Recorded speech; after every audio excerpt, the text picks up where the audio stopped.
everybody. Mike Griffith here. Welcome to tonight's Ingles on the Beat show. And a lot of big news today if you're a Georgia fan. And I think it's a lot of really exciting news. I think you need to tune in. I think you need to pay close attention to this show. And we're going to have Dave Matter of the St. Louis Post-Dispatch on right around halftime of the show tonight. Just can't say enough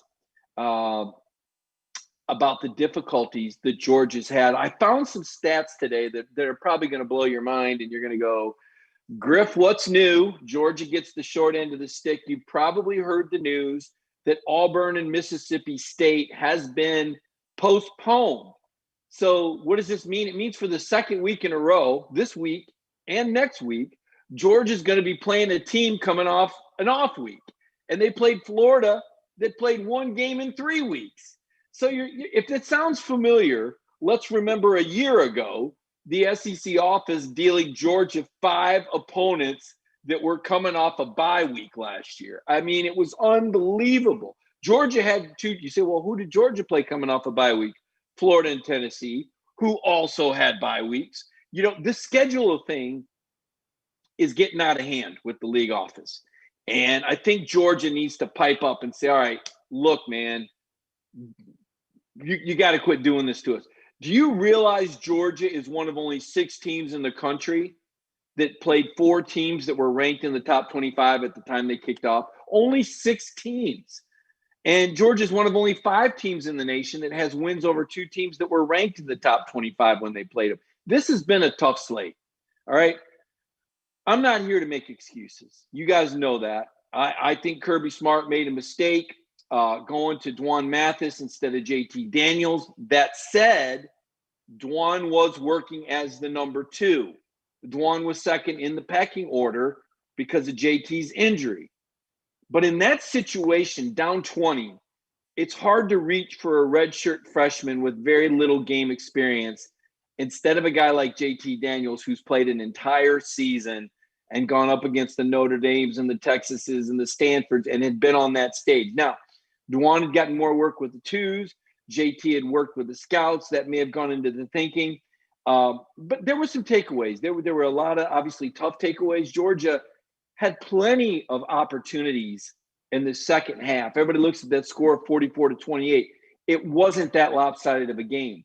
I got so many tweets at me from Florida fans because they read my bio on Twitter at Mike Griffith 32. And I put in there, I'm a Heisman voter. And they're like, well, I'll bet you won't vote for Kyle Trask. Listen, Kyle Trask made some amazing throws in the first half of that game. And I would have had Kyle Trask on the 3 finalists. He'd have been among my top 3 Heisman picks based on that first half, even with the pick 6 to Eric Stokes. But folks, Florida only scored 6 points in the whole second half. And Trask threw a pick 6 that Mark Webb dropped. Okay? Georgia could have come back and won that game. If they had a quarterback, I believe if they put JT Daniels in, I believe Georgia would have came back and won that game. That was why I predicted Georgia to win on a last-second field goal. You saw me on Feinbaum last week. I hemmed and hawed. I didn't like this game. I knew things were trending the wrong way. But listen, Todd Monken comes out there and absolutely steals 14 points. That formation shift, that unbalanced, and Zamir goes untouched. Nobody even touched him. That's all Todd Monken. Okay, that's all scheming. That's Todd Monken earning his $1 million as an offensive coordinator. And then the second drive, 6 plays, 61 yards. All those plays are scripted. They're breaking tendencies. They've self-scouted. They know when they show this, they usually do that. Except this time when they show this, they do this, and Florida's thinking that. I mean, that's all Todd Monken. I'm telling you. Brilliant start to the game for Georgia, 14-0. And then even after Florida comes back and scores 14, Eric Stokes with the pick 6. Did you know this game represented the first time that Kirby Smart lost a game where Georgia scored a non-offensive touchdown? He was previously 14-0. You probably already know that the streak of 14 straight games where the team that rushes for the most yards wins, that went out the window. Okay, so there were some strange things in this game. Kyle Trask was amazing in the first half. Georgia pass rush was not amazing. I don't know why they didn't blitz more earlier. I guess the thought was, as long as the game's close, you're playing for those picks and you're playing for that coverage and you're playing not to give up the big plays. But when Georgia started bringing pressure in the second half, I thought Kyle Trask wilted. I thought he made some really bad throws and he looked very vulnerable to the blitz. I mean, he looked like a guy that didn't want to get hit. He looked like he didn't have that same poise. So if you're asking me, and I said this on Birmingham radio today, I think Alabama beats Florida 49-14. If that game happens, because I looked at Florida's schedule, and I'm not saying it's likely that they're going to lose 2 more games, but I'm going to tell you it's possible. And I'm going to tell you I think they will lose 1 more game before the SEC title game. Could they lose 2? Possibly. Arkansas is at Florida this week. Could Arkansas beat Florida? It's really not as far-fetched as you think when you think about the fact that Arkansas has a quarterback who can complete passes downfield. And, oh, by the way, he used to play at Florida. Felipe Franks. Do you think he's got a score to settle? I'm just saying it's not completely lost. I know it's very unlikely that Georgia can go to the SEC champ. I know that's very unlikely, but hear me out. Arkansas at Florida, to me, I think it's losable. I'm not saying they're going to lose, but I'm saying if you play that game 10 times, I'm going to give Arkansas 2 or 3 of them, okay? Kentucky at Florida. I think that game's losable. It sounds crazy. Kentucky has a very good defense. That's no joke. Do I think Florida will lose? No. Could they? Sure. What's Kyle Pitts' health status? Can Kyle Trask stay healthy? What happens if they lose Kadarius Toney? We've seen how Georgia got hit by injuries. Listen, Florida's had an easy schedule, all right? The SEC office didn't give Florida any back-to-back road games this year. Florida played 1 game in 3 weeks before Georgia. They rearranged the schedule so that Georgia wouldn't have an off week. They made Georgia play. It's all I mean, it is what it is. The breaks have all gone in Florida's favor and against Georgia schedule-wise. Now, Georgia's still got to win the game on the field. It still could have won the game. I'm just pointing out that these off-the-field things have all worked against Georgia. They really have. Could it turn on Florida? Could Florida get a dose of bad luck? Florida at Tennessee, losable? Possibly. It's on the road.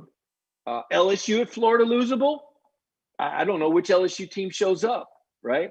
The one that got housed by Auburn or the one that destroyed South Carolina? You know, LSU has a lot of young talent. Could they be that much better by the end of the year? All I'm saying is this. I think I saw where ESPN FPI said like 80% chance Florida goes to the SEC championship game. I think that's high. I'm gonna put it closer to 70-75%. I think there's still a chance if Georgia wins out. It may be minute, but I think there's still a chance because I'm not as impressed with Florida. Part of the reason Florida got into that rhythm is because the Georgia offense was so terrible. After those first 2 drives, do you realize that Georgia went 3 and out 4 out of the next 5 drives? 3 and out. 3 plays on, 3 plays out. Trask back out. Trask back out. Trask back out. You can't do that against any good offense. They get into a rhythm, and that's what happened.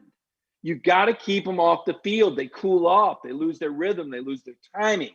It's like they got to start the game again when you put together a 7. That's what Jake Fromm did last year. Do you realize Florida only had 7 offensive series in 2019? Okay, they had 8 in the first half of this game because Jake Fromm was moving the chains and converting third downs. And that was why Florida's offense never got going because they weren't on the field. It's very simple. And that was the game plan again, except Stetson Bennett couldn't convert on third down. Now, he had been, but Georgia was only 1 of 6 on third downs in the first half. Remember the halftime report I did? Kirby put Stetson back in with a bad shoulder. Okay, look, there's no way around this. I don't think Kirby Smart's the kind of guy that comes right out and just says when he makes mistakes. I don't know any coach that does. But he gambled on Stetson Bennett this season and he lost, okay? Simple as that. He thought Stetson could develop, could turn into that guy that doesn't make mistakes. He likes Stetson's poise. He likes Stetson's mobility. And I really believe Kirby believed that this kid could get good enough to win football games. And he didn't. As simple as that. I don't know what would have happened if Stetson's shoulder hadn't gotten hurt against Florida, but it did. The fact that Kirby put him back in the game with a bad shoulder, that was Kirby giving Stetson. I mean, he gave Stetson Bennett the chance this season. Like, this is your season, Stetson. Go. You got all the first team reps in practice, putting you back in a game with a bad shoulder. It was Stetson Bennett's team. All right. But I think that's over. I really do. I think the shoulder injury, I think Kirby has stepped back. He looks at it. Stetson Bennett has completed 46% of his passes in the last 3 games with 6 interceptions and 3 fumbles. I mean, you just can't. You just can't. As much as you believe in the guy, you can't get past those numbers if you're Kirby Smart. You cannot get past those numbers if you're Kirby Smart. 46%, 6 interceptions, 3 fumbles in 3 games. You cannot explain away those numbers. You just can't do it anymore. And maybe Kirby's wife told him that. Maybe Todd Monken told him that. Maybe Greg McGarity called him up and told him that.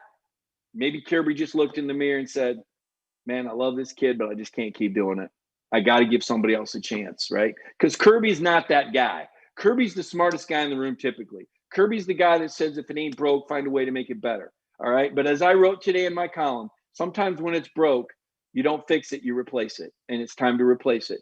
Kirby has said that JT Daniels, Dwan Mathis, and Carson Beck will get reps this week. He said JT's got arm talent. There's no doubt about that. He said his mobility's gotten better.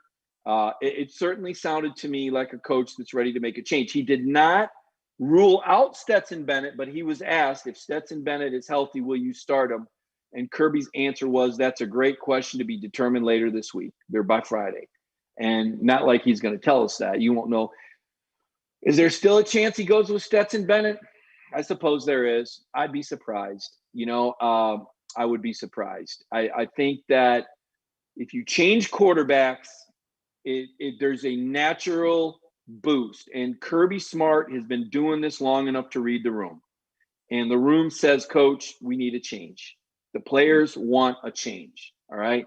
They want a new quarterback. They want George Pickens, Matt Landers, Demetrius Rock, get the ball downfield. Get a guy that can throw an accurate deep ball. You gave away 2 touchdowns on balls that were overthrown, one by Stetson and one by Dwan, although I thought Demetrius Robertson didn't do a very good job extending. I thought that throw by Dwan would get caught by 9 out of 10 first-team SEC receivers, guys that were starting, I mean.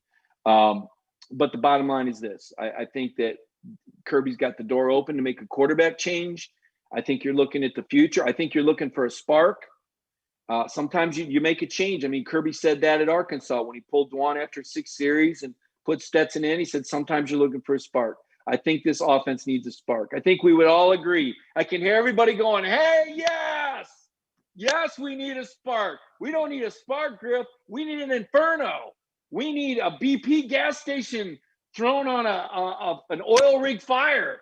I mean, you need a dynamite. You need a nuclear bomb dropped on this offense. You need a lot to breathe life into this offense, and it starts at quarterback. And Kirby knows that better than anyone. The bad news from today to me is that Kendall Milton's out for 3 weeks. Kendall Milton to me is an explosive player. Listen, Zamir White is a good back, but he's not a great back. He's not going to be starting in the NFL, okay? He's going to make the NFL because he's a tough kid. He's going to work hard. He's going to play special teams. He's a bigger, better version of Elijah Holyfield, but he ain't Swift, and he ain't Chubb, and he ain't Sony Michel. It ain't happening. But he's a good back. He's a good team leader. The coaches love him. They trust him. And now that Kendall Milton is sidelined, you're going to need Zamir White to step up and do some things and get more than what's there. And I'll write that. Zamir White is a guy that gets what's there, okay?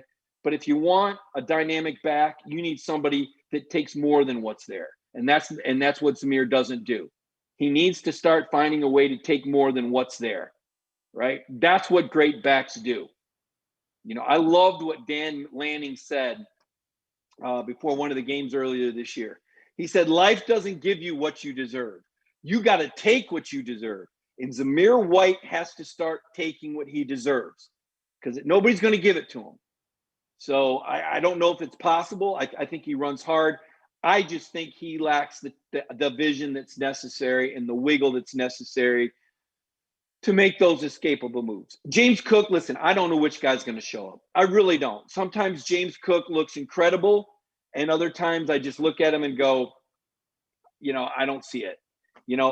For all the talent this guy has at times, and for the position that he's in that single back offense, he's got to do more with his opportunities. I don't understand why they run James Cook between the tackles. I'll tell you that. He's not comfortable doing that. You can tell. In the open field, he's a great receiver. I don't even know how many more times I'd hand it to James Cook. I might just move him into the slot, honestly, because I think he's better than some of those receivers, because I don't think the receivers have been coached very well. And I think push is going to come to shove on that too. Cortez Hankton, I would say, probably needs George Pickens to come on and play pretty well. It needs to see Jermaine Burton continue to develop quickly. Needs to see Arian Smith, who's now healthy, who traveled to Florida. Needs to see Arian Smith on the field do some things. I've heard Arian Smith is so fast. I keep hearing it. This guy's unbelievably fast. Will we see it? And can he catch the ball? Okay, 2 questions. We'll find out. Some good news in the sense that Marcus Rosemy-Jacksaint had successful surgery for his dislocated ankle this morning. Yes, he's out for the year. I think I kind of thought everybody knew that as soon as they saw that injury. What other news for you? Hey, I saw Matt Landers out there and I saw him open. They missed him. And I know a lot of people roll their eyes, but I'm telling you, remember I told you this. Don't give up on Matt Landers.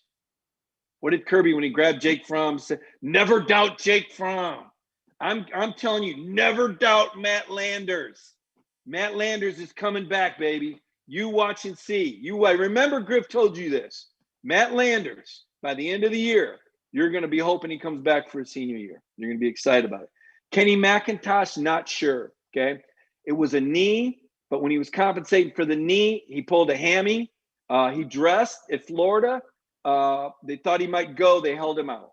I think Kenny's probably in that questionable range. You can bet he wants to go. He hasn't played since Alabama, especially with Milton out. You get McIntosh back there at 100%. He's a home run hitting back, okay? He had a 62-yard run. Everybody goes, well, that was Arkansas State. Well, guess what? They're fast there too.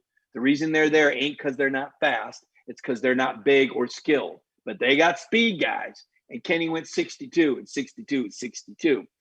Lewis Cine, this is big now. And this was my qualifier last week when I was trying to pick this game. I said if Lewis Cine plays, Georgia win. When Lewis Cine left the game, it was 21-21. Let me tell you, Lewis Cine was playing like an NFL All-Pro. This guy had 6 tackles in the first 18 minutes of the game. He was on his way to an 18-tackle game. And when Lewis was hitting people, you could hear that thud. It sounded like a Super Bowl hit. And that hit that he put on Kyle Pitts was not dirty. It was not dirty. You go back and watch the replay. Lewis is running this way. Pitts is running this way. He turns. He leads with his shoulder in the target zone. Kirby Smart explained it today. Between waist and shoulder pad, okay? You look at where Lewis's shoulder pad was headed for, right? It was headed right underneath Pitts's shoulder pads. Pitts came down and ducked his head. That's just unfortunate. I don't know what you're supposed to do there if you're Lewis Cine. Are you supposed to just fall down? Just fall down and don't hit him. Jump out of the way. Because then what happens? What happens if Pitts pulls it down and the guy behind him misses a tackle and it's a touchdown, right? You've got to deliver a hit there. How do you do it? How do you do it? I mean, it's a football play. There's no way around it. You lead with your shoulder, which he did, and you go for that target zone, which is shoulder to waist. And that's what Lewis did. Full speed. He didn't chicken out. He delivered a hit. It was a big-time football hit, and that's the way the rule's written, but there was nothing dirty about it. There was no intent there. Lewis Cine is not a dirty player. He's a clean player. He's a future All-American. He's a future NFL All-Pro. I'm going to predict this. Lewis Cine will have a better NFL career than Richard LeCounte. Lewis Cine is the deal. I'm telling you. The size, the speed, the hitting, the poise. I love this kid. The way he was playing, the way he showed up in the biggest game of the year, I tip my cap to Lewis Cine. Hope he gets better. He's in concussion protocol. But this is a guy that Dog fans need to reach out to and be thankful for, because I'm going to tell you, Lewis is going to be back next year. He's going to be patrolling the secondary. And all them other SEC receivers, they all saw what happened to Kyle Pitts. Just remember that. They're going to remember that. They're going to know. They're going to know where Lewisine is at. I promise you, this is a guy that is going to bring fear in opponents the remainder of his career at Georgia.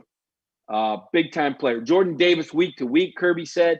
He had originally said he hoped that Jordan could play a role against Florida. Was he playing poker? Maybe. Listen, Jordan's got his elbow in a brace. Could we have seen the last of Jordan Davis playing at Georgia before he goes to the NFL? Maybe. Hope not. Richard LeCount, we know he's got the concussion and the bruised ribs. You know that Richard LeCount wants to play again for Georgia. You know he doesn't want to go out that way. I don't know when he can. I don't know what he's going to be capable of. But until then, I was impressed with Christopher Smith. I really was. He didn't get the interceptions or the fumbles or make the plays. But I didn't see him get beat. I didn't see him blow assignments. I thought he stepped up. The Georgia safeties weren't the issue. The issue was the linebackers, believe it or not. That wheel route, they got beat 7 times for over 100 yards. Florida running backs had over 200 yards receiving. That's a breakdown. I think part of it is Monty's foot. Monty's not 100%. He hasn't been since before the Alabama game. He's off a step. I've been disappointed with Quay Walker. I don't mind telling you that. Quay is a big, solid 6'4", 250 guy, inside linebacker. But I've seen him miss tackles, and I have not seen him play at the level that I think he needs to be playing at. There's competition there. I'll just say there's going to be competition there. Marcus Rosemy, Jack Saint, we talked about that. Julian Rochester, still out for the year. But keep an eye on George Pickens this week. I think he comes back. And if it's JT Daniels under center, I think he comes back in a very big way. So the news today, again, if you don't remember, Mississippi State and Auburn, COVID-19 postponed. Also, I'm seeing where they're saying that Texas A&M is considering a shutdown. Texas A&M is slated to play at Tennessee. And then what else are we missing here, guys? Georgia. Now this will be their 4th straight road game. They played on the road at Alabama. They played on the road at Kentucky. They played in Florida against the Gators, and now away from home against Missouri. They'll return home the following week against Mississippi State. Is that the black jersey game? You got to wear the black. Don't they have to wear the black jerseys this year at some point? I'm going to call the black jersey game being Mississippi State. I'm going to call it now, because you can't wear black against Vanderbilt because that's kind of their colors. So it's got to be Mississippi State by default. What else we got for you? I gave you some great stats on that. Georgia outscored Florida 7-6 in the second half. The Florida guys, and all Trask and his Heisman candidacy, he didn't even score a touchdown in the second half. Mark Webb drops a pick 6. What else we got? What else do we got? Daniels, Beck, Mathis, all getting work with the ones this week. Listen, it has been a furious first half of the show. I have delivered some news to you and hopefully some hope, because like I said, could Arkansas beat Florida? Could Kentucky beat Florida? Could Tennessee beat Florida? Could LSU beat Florida? Straight up, one of those 4. But what if Trask gets hurt? What if Pitts gets hurt? What if Tony gets hurt? What if the Gators get another brawl? It's a COVID-19 year. I'm telling you, nothing is impossible. We know how Georgia fought through this tough first part of the season. They were still fighting against Florida. I'm going to tell you who else has been fighting through the first half of this entire, really 2/3 through the year. And that's our friends at Ingles. You want to talk about tough and COVID-19. How about the frontline workers at Ingles that continue to stock, that continue to deliver product, that continue to ring? Think about how many hundreds and thousands of people go through Ingles every day. And where would we be if not for our neighborhood Ingles and their ability to deliver in this difficult time? I want to take a moment to recognize Ingles. When I come back, Dave Matter of the St. Louis Post-Dispatch will join us. And then when we're finished with Dave, I'll close out the show. Stay with us here on the Ingles on the Beach show. It's in our hearts to feel for you. Start Dave. There's been ups and downs, turnarounds, good days and some bad. But we stand together for worse and for better. We'll always have your back.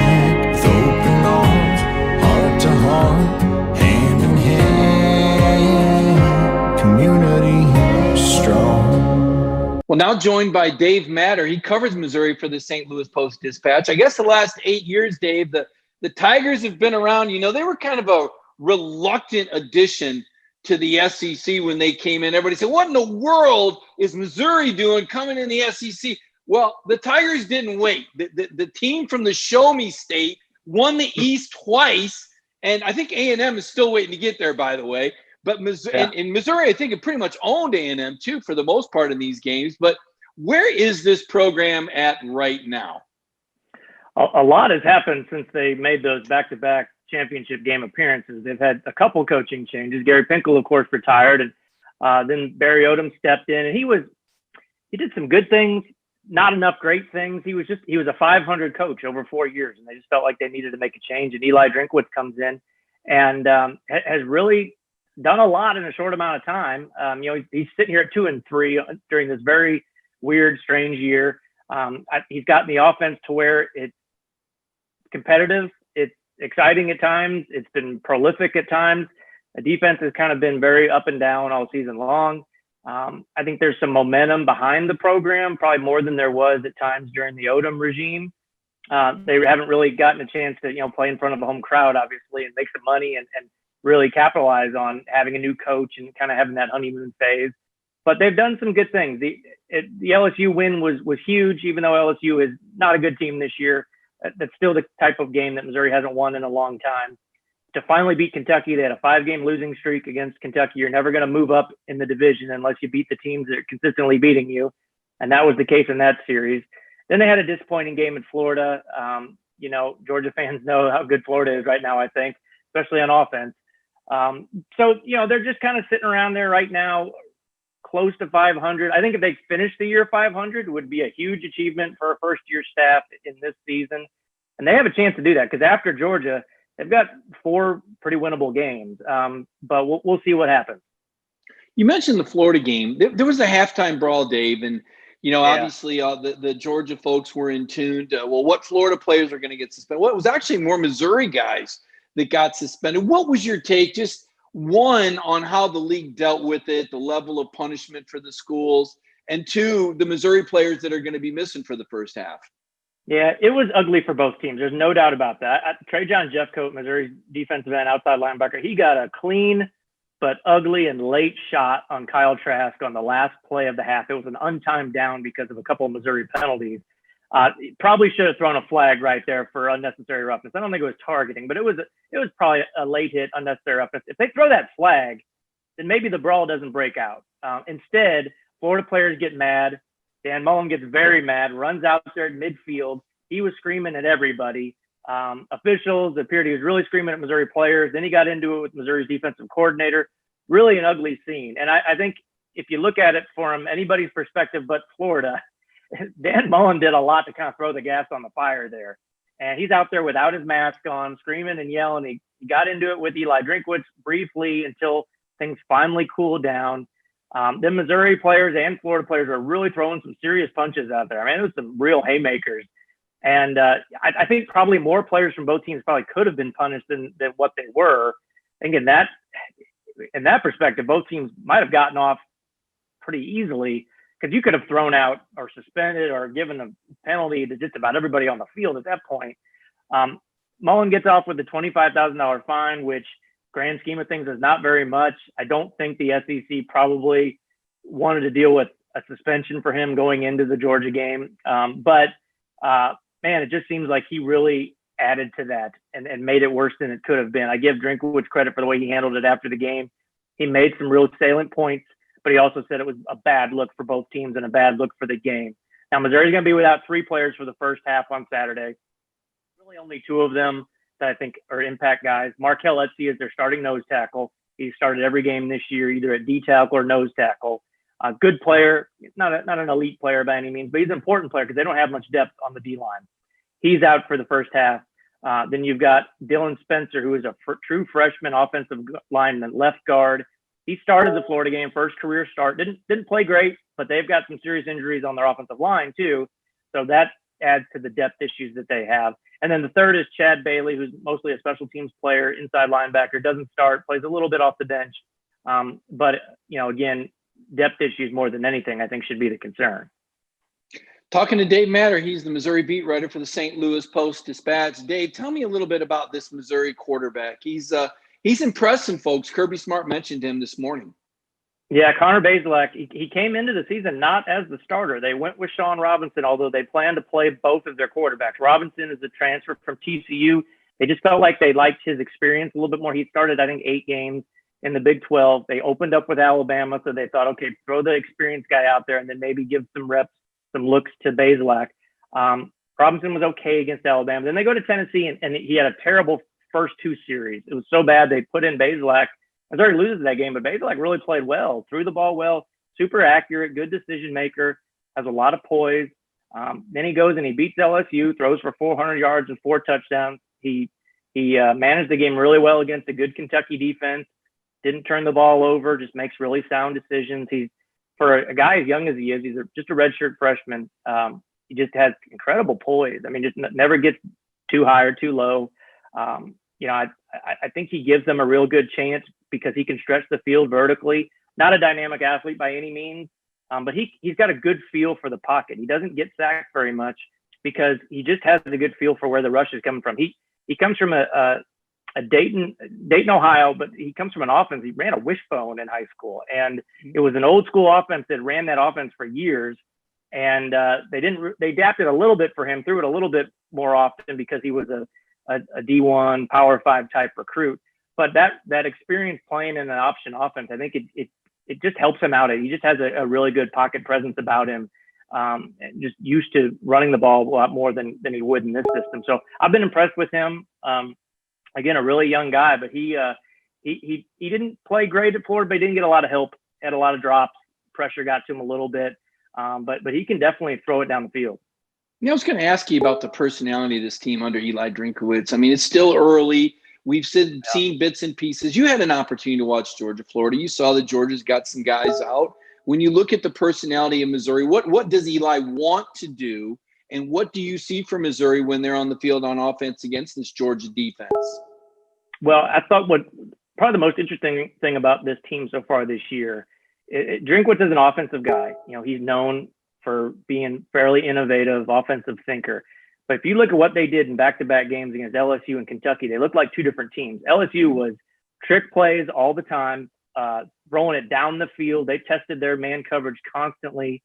They threw it around to a bunch of different targets. It was no holds barred. It was up and down the field, no huddle offense, which is what they are. But they went tempo all game long, and had over 500 yards of offense in that game. Then they go to Kentucky, and they know that probably doesn't work against that team.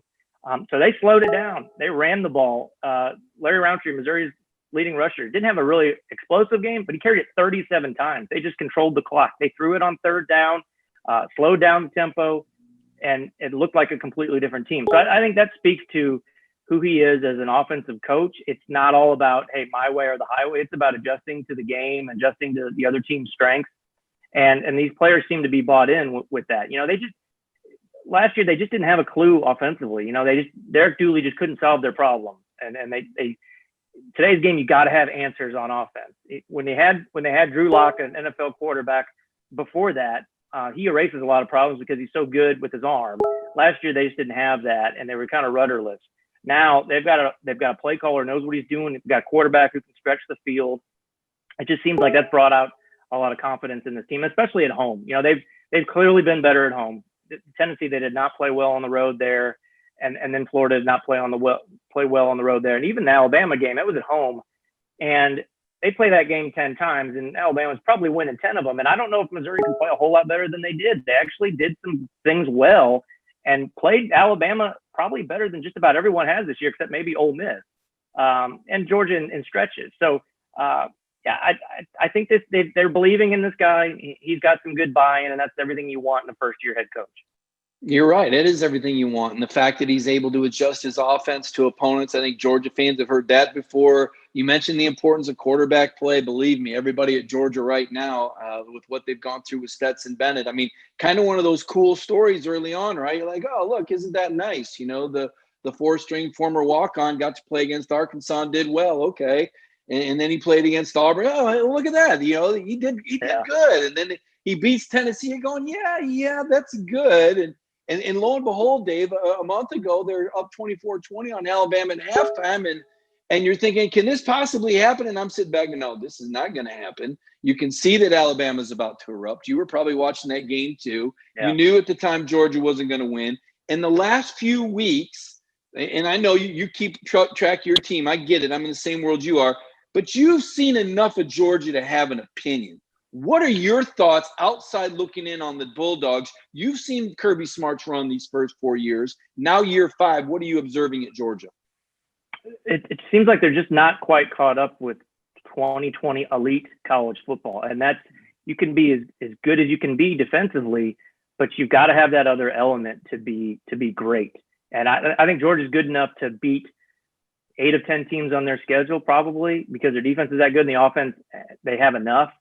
But to beat the other elite teams, and Florida this year is at least elite on offense, you've got to be able to match that firepower. And it just seems like they don't. And I know Pickens has been out, and you can have a game manager that can, when you got a defense like that, you can win a lot of games. You can go to a decent bowl game, but it just seems like they're not at that level to where we're talking about those elite programs. And I think that's what a lot of people thought Georgia was right on the verge of that. Maybe going to the championship game so early in Kirby's time there and bringing in all those quarterback recruits that they did, the expectation was, well, that part would be easy, but that final step is hard to do.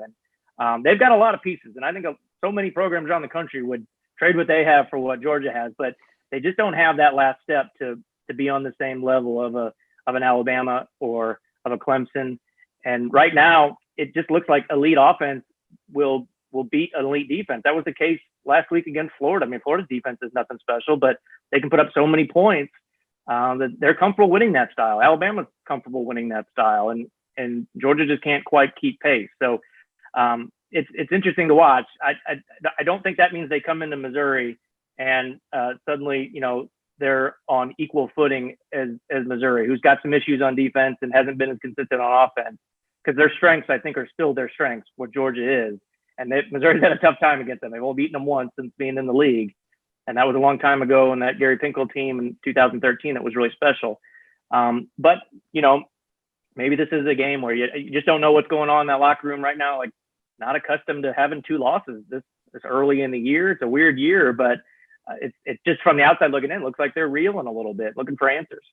Yeah, I think you nailed it, Dave. I think you know what these locker rooms turn into after a few losses. Everybody starts the year feeling good, refreshed. You lose a couple games, and then the character and the personality of these teams change. A lot of the upperclassmen start thinking about the NFL. A lot of the coaches start looking to play younger players. They don't come right out and say, hey, we're playing for next year, but there's some personnel decisions. We look at it in hindsight. You go, yeah, you know what? Maybe early on in the year when you're in contention, you play the upperclassmen and give them the benefit of the doubt. And, now that you're not, you're going to play the younger guy, and the upperclassman, he's kind of thinking about the league or the next step anyway. So I think you nailed it. I think also the level of buy-in. You mentioned at the start of our interview today on our Eagles on the Beat interview here tonight, Monday night, that you felt like the buy-in was there for Eli Drinkowitz, first-year head coach, the honeymoon period.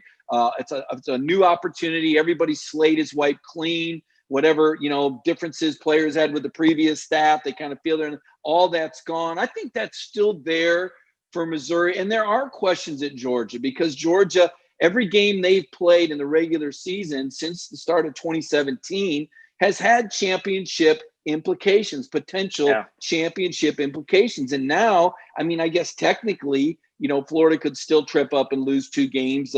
Maybe they have a really bad game against Tennessee, or maybe they have a bad game against LSU, or maybe both, right? Or maybe Arkansas. There's still 3 losable games, but you're looking at it realistically like, okay, Georgia's run atop the East is going to be over at 3 straight years. They're out of the top 10 for the first time in 58 weeks. Got to go back to 2016. So there is a lot of questions about this Georgia team and the noon start time, right? Kirby 3-3 in noon games. And that's always been a recipe for disaster. I guess I would ask you, any trends about Missouri, any vibes, stats, things that we might need to look at, be aware of in this Missouri-Georgia game, start time? You brought up the home and away differences we've seen in the Tigers this year. I don't know the number off the top of my head because I did a few weeks ago. Drinkwitz's record coming off of bye weeks, even back to when, now he's only been a head coach for a season and a half now. He was at App State last year. Before that, he was at NC State.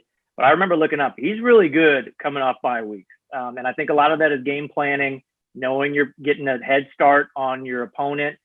They won coming out of their bye earlier this year. They had an unexpected bye when the games were moved around, when they lost a game or had to postpone a game because of somebody else's COVID cases. And he's been good there. So they had an extra week now. They knew all along last week they were getting ready for Georgia. They were able to watch the Georgia-Florida game, knowing, hey, here's some things maybe they can exploit. There's not a lot on defense you can exploit from Georgia, but Florida might have shown them a few things. So yeah, I think that's something to keep an eye on. He's a pretty savvy offensive coach, and when he has extra time, he's done a good job. Yeah, eye candy has been the buzzword all year. The movements, the shifts. Apparently, this is something that Eli in Missouri is very good at. Georgia, a very complex defense. And because it's year 5 with Kirby, he's recruited these guys. They all speak the same language. But with the injuries, Richard LeCount being out, Lewisine right now, I think he's still in concussion evaluation. You look at Georgia's linebacker situation. Senior Monty Rice has not been 100% since the Alabama game, really since before the Alabama game. They played junior Quay Walker there. Quay not quite as adept with the calls, I don't think. I think we've seen some. One is a blocking back fullback, and they direct scored a touchdown on it.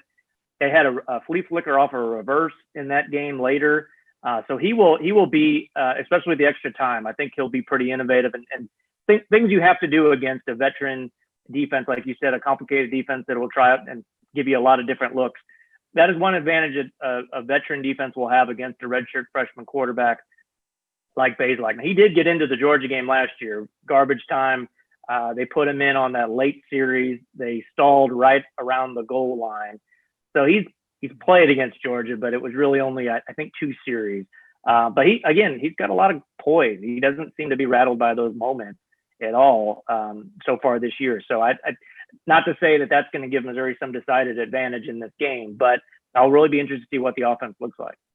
Dave Matters, St. Louis Post-Dispatch. Last question for you, Dave. For Missouri to pull the upset on Georgia, and I know this is a cliche question, but it's a cliche because it's a good question, and we want to know. You're the expert on Missouri. You've seen enough against Georgia. What do the Tigers need to do to stun Georgia in Columbia this Saturday? Oh, they need the turnovers in their favor, and that's not some great answer. But Missouri they have 1 interception all season, again, a couple fumble recoveries. They have not gotten takeaways at all. They lucked out in that LSU game. I think they lost the turnover ratio 4-0. Well, you're not gonna be able to do that twice and win a game like this. So they've got to get turnovers in order. They can't commit penalties. They had a bunch of penalties at Florida, not outside of the fight. Just kind of lost their poise a little bit. And I think they've got to get back to being balanced on offense with their playmakers. Larry Roundtree's a really good running back, not a super explosive guy, but he's somebody you can give the ball to 20, 25 times a game and kind of control the clock. If they want to do that, make this a really low scoring game, kind of like the Kentucky-Georgia game and the Missouri-Kentucky game, then maybe you can come ahead. But they've got to tackle well too, tackle well in space. They didn't do that against Florida, and it cost them against those playmakers. They can't do that again this week. Going to be real interesting when Missouri plays against Georgia. Dave, thank you so much for joining us. I really enjoy your work with the St. Louis Post-Dispatch. I mean it when I say it. You're really one of the best beat writers in the country. You've done a great job there. Missouri's lucky to have you covering those Tigers. So we'll see you this Saturday, and thank you very much for joining us on the Ingles on the Beat show. Great. I appreciate it, Mike. Yeah, and I feel like this is a big game in the sense that you can really gather some momentum if you switch quarterbacks. And for those of you that weren't there at the start of the show tonight, I talked about what an opportunity this is for Georgia with a quarterback change, how it just changes everything. It breathes new life into a program. And Kirby Smart talked about that at Arkansas when he said, what went wrong early wasn't Dwan's fault. Those first 6 series, they brought Stetson in, and sometimes you do that to spark your team. And I really feel like Kirby recognizes, probably reads his locker room, sees there's an opportunity here to make a quarterback change. And here's the other thing. You need to find out what you got in JT Daniels. Is JT Daniels going to be the starting quarterback next year for Georgia? You need to find that out. I think if you don't play JT, that maybe you don't have an opportunity to have him around next year because he's waiting. He's done his yeoman's work on the scout team. He's worked hard. He's rehabbed. He got the brace off for Tennessee. You could tell he was ready to play against Florida. Kirby, gave the season to Stetson. He gave the ball to Stetson. Said, hey, this is your team. Stetson took it as far as he could. The shot on the shoulder was just too much to overcome. Not sure what you're going to see, but I just don't think Stetson's the same guy now with that shoulder. And you also saw that Dwan wasn't really ready. You could see the talent. That first run he had was exciting. We saw Dwan run somebody over.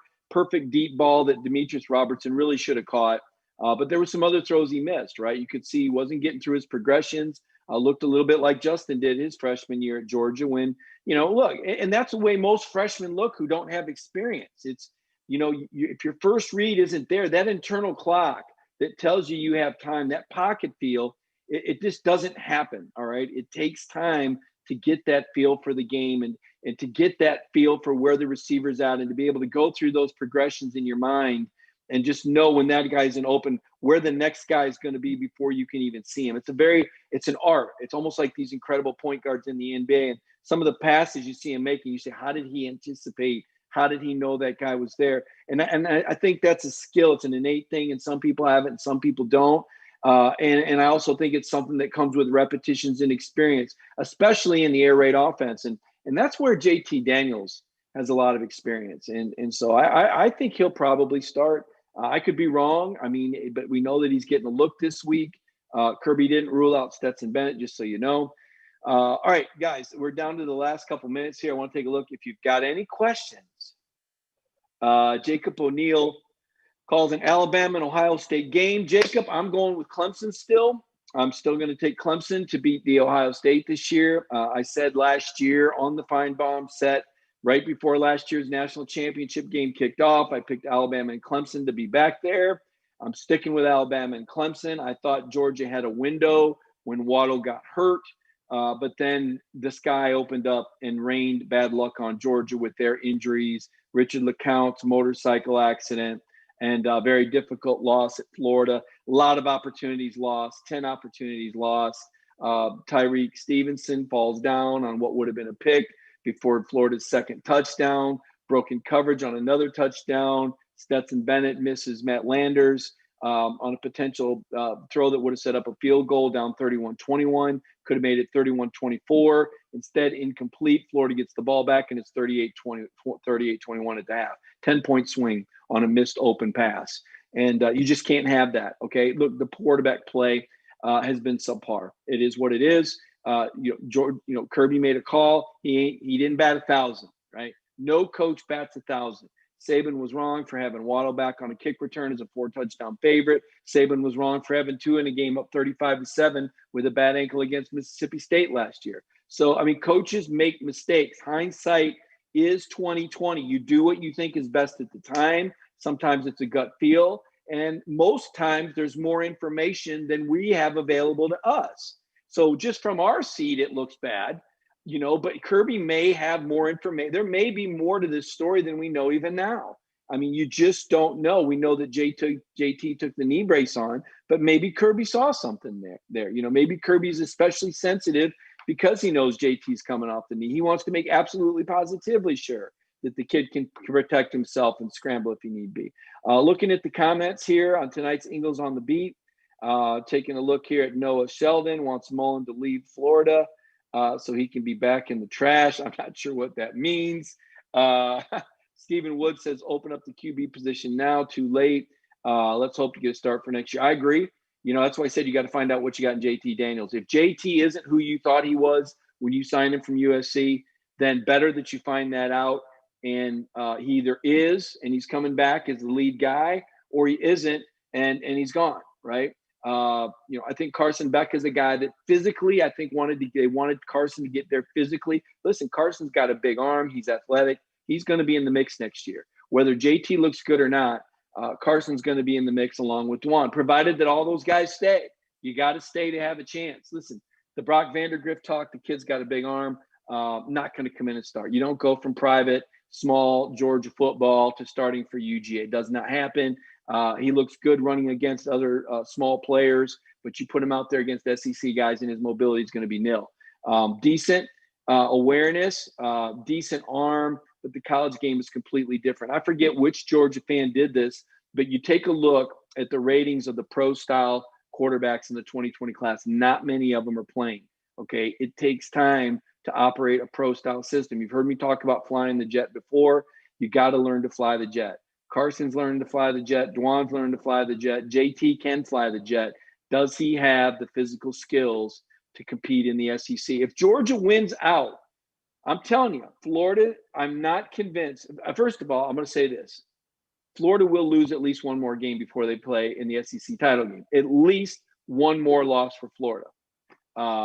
Could they lose two? Maybe. If Kyle Trask gets hurt, if Kadarius Toney goes down, when does Kyle Pitts come back? They lost two linemen against Georgia. I don't know the status of those guys. But is Arkansas, Florida, could Arkansas and Felipe Franks beat Florida? They could. Probably not likely. Could Kentucky beat Florida? They could. Probably not likely. Could Tennessee beat Florida in Knoxville? They could. Probably not likely. And I think LSU could. Because it's the end of the year. It's a young LSU team. There's going to be a lot of pressure on Florida on December the 12th. Remember that. Florida got a gift from the SEC when the SEC gave them 2 weeks off. Not one, two. Florida had only played one game in the 3 weeks before they played Georgia. And that is just, it's just a terrible break for Georgia. And, Missouri's going to be coming off a bye week. It's a noon kick. That's scary. But I think if you change quarterbacks, I think that creates a spark. And I think Georgia beats Missouri. If it's JT Daniels, I think there's the potential for upset. If it's Stetson Bennett, just keeping it real with you.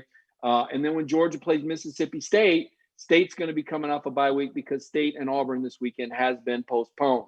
Something to think about. Listen, I'm going to put a wrap on it. I appreciate all of you that joined me and shared the show. I know my sponsors at Ingles appreciate you when you share the show on your timeline with your Georgia friends, with your Missouri friends. Do you have any? Are there any? Yes, there are. Missouri's they've been respectable. All right. I was one of the people that I was raining on. I wanted West Virginia. I didn't want Missouri, but Missouri won the East twice, and Texas A&M still ain't won it. For all the talk about how A&M it's Missouri that's played in the SEC title game twice, not A&M. And if you look at the head-to-head between Missouri and A&M since they joined the league, I think you would see Missouri has more wins against A&M head-to-head than A&M has against Missouri. So don't completely discount Eli Drinkwitz in Missouri. They have had an extra week to work.